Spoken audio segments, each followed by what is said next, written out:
Opo. Bakit nagkakaroon ka ng ganyan? Ano bang purpose mo niyan?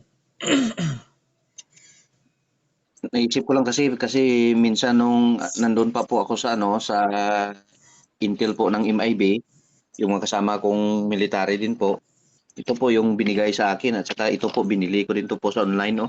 At saka ito po yung mga garapan na to.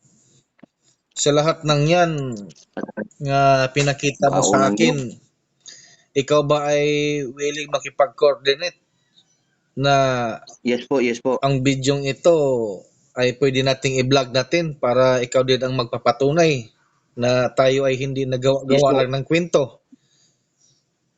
Yes po, walang problema po. Opo, po. Handa ka ba na ilabas natin ang bidyong ito na maraming makakita?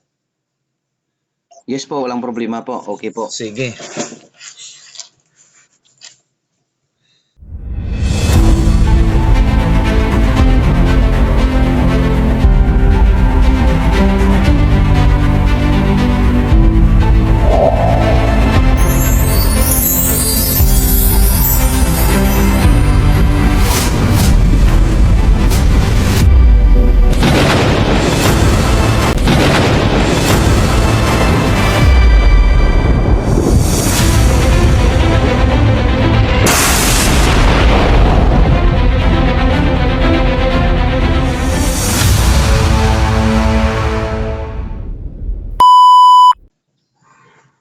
Good morning.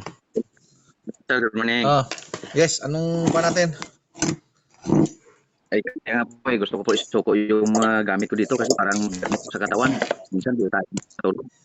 Bakit gusto mong isuko sa Trismundo? May agimat ka na. Sinubaybayan ko po yung mga videos mo po eh. Sabi ko po, ito talaga yung magkatulong sa akin. Kailan mo pa yan Kasi yung ibang iniinda? matagal-tagal na din po, mga nasa 5 months na, 6 months na siguro. Ikaw ba ay isang atingero? Hindi po. Bali, nahikayat lang po ako sa mga kaibigan ko ding military na yung iba binigay sa akin, yung iba binili ko po. Sige. Pwede ko makita.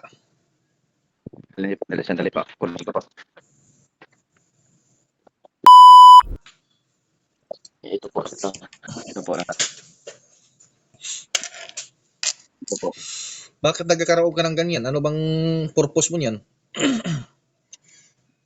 Naisip ko lang kasi minsan nung nandun pa po ako sa sa Intel po ng MIB, yung mga kasama kong military din po, ito po yung binigay sa akin at saka ito po binili ko dito po sa online, no?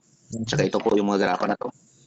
Sa lahat ng yan nga pinakita mo sa akin, ikaw ba ay willing makipag-coordinate na Yes po, yes po. ang bidyong ito ay pwede nating i-vlog natin para ikaw din ang magpapatunay na tayo ay hindi nagawa-gawa lang ng kwento.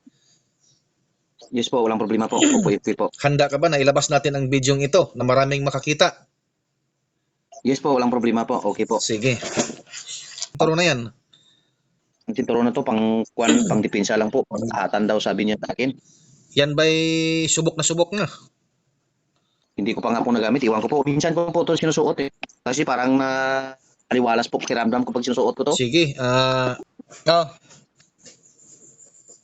Ito na po. Sa pangalan tas kung sa minutos ang pangisupo ng tubig na iagos at idaloy sa ugat at laman at lahat ng kapangyarihan ng pinito ni Diyos na nasa katauhan ay tuluyan mo ng lusaw ang kapangyarihan nasa kadiliman. Pasukin mo. Pasok. Sige. Damin mo yan. Busin mo yan.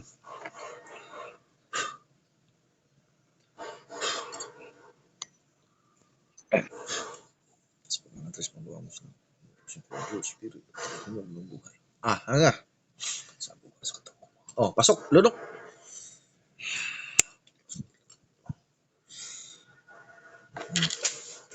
Pakiramdaman mo kung anong kaibahan kanina at ngayon. Parang luminaw yung mga paningin ko. Minsan di ako makatulog sir. Bigat ng mga dito ko. Bigat. Oo. Tapos parang dito ko mabigat din. Parang ilang sako yung binubuhat ko. Tapos mga dito ko. Grabe. Parang sakit. Ngayon? Medyo okay na sir. Maganda na yung paningin ko. Parang luminaw yung paningin ko. At masarap na din yung Ha? Kasi sabi ko patingin ng hospital baka mata ko na yung problema. Oo. At masarap na din yung tulog mo yan mamaya. Oo, yung problema ko talaga sir, hindi ako makatulog. Mm. Yun talaga problema ko. Dahil Iwan ko sir sa Iloilo sir, kung may mga Trismundo dito sa Iloilo. mayroon tayong kwan dyan, chapter leader dyan. Makipag-communicate ka muna sa akin, mag-chat-chat tayo.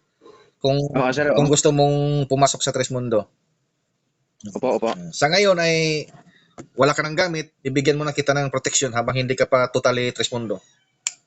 Sige po, sige po. Bigyan mo na kita ng Gusto ko rin protection. po sa mga Sa pangalan Trismundo, ako sila. Inutusan ko ang pwesta ng tubig na ikaw ay bibigyan ko ng protection na hindi ikaw makikita na kahit sino man gawa ng tao, gawa ng elemento o sino mang mga kalaban, ikaw ay hindi makikita nila. Pasok, lunok. Ikaw ay protektado na. Okay.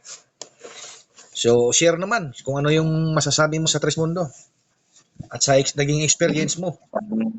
parang uminit yung katawan ko, parang bumalik sa dati yung kuwan kasi yung nararamdaman ko sa katawan ko, para na palaging malamig yung katawan ko. Pag pinapawisan ako, sobrang malamig. Mga paa ko, hanggang sa paa ko.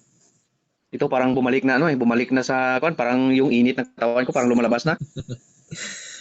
Ito talaga sir yung dala-dala ko na parang hindi ko yung kahit minsan maganda yung panahon, yung katawan ko parang ang lamig ng katawan, parang pag pinapawisan ako sobrang lamig. Mga paa ko sobrang lamig, kaya minsan sobrang init, dalawa-dalawa yung damit ko sa kamidyas, Dahil yan sa sobrang lamig. dala-dala mong gamit mo na pinapahirapan ganyan. Hindi mo alam na ang Latin na dala-dala mo, yan ay kumakain sa iyong katauhan. Unti-unti yung kinakain ng katauhan mo hanggat sa manghihina ka na. Yan ang Latin na kinikilala nyo. Ay hinango sa walang buhay. At pangalawa, ang kaluluwa nyo ay sinasangla na kay Impinito di Diyos, ang Diyos ng kadiliman na siyang tinakwil ng espiritual ng mundo. At siguro naman, sa mga vlog ko dyan, marami na akong pinapaliwanagan dyan. Siguro mayroon kang naintindihan kung ano ang Trismundo. Kaya po na subaybayan ko po. So yan. Hanggang sa isang appear nyo last dia na nakinig ko doon sa isa na member na gingrit niya po yung Trismundo ng Iloilo. Para mayroon nga kaming kwan dyan, nakalimutan ko lang yung pangalan din ng chapter leader dyan. Pero although mayroon tayo dyan, kasi ang area ng area ng Trismundo, malawak to, Luzon, Visayas at Mindanao. May mga membro na mga colonel, general, politiko, mayor, Papa Alpa, PNP, mga official yan. Tapos mayroong teacher, mayroong attorney, mayroon din tayong membro na mga mahirap, mga construction boy, mga ganun, mga OFW.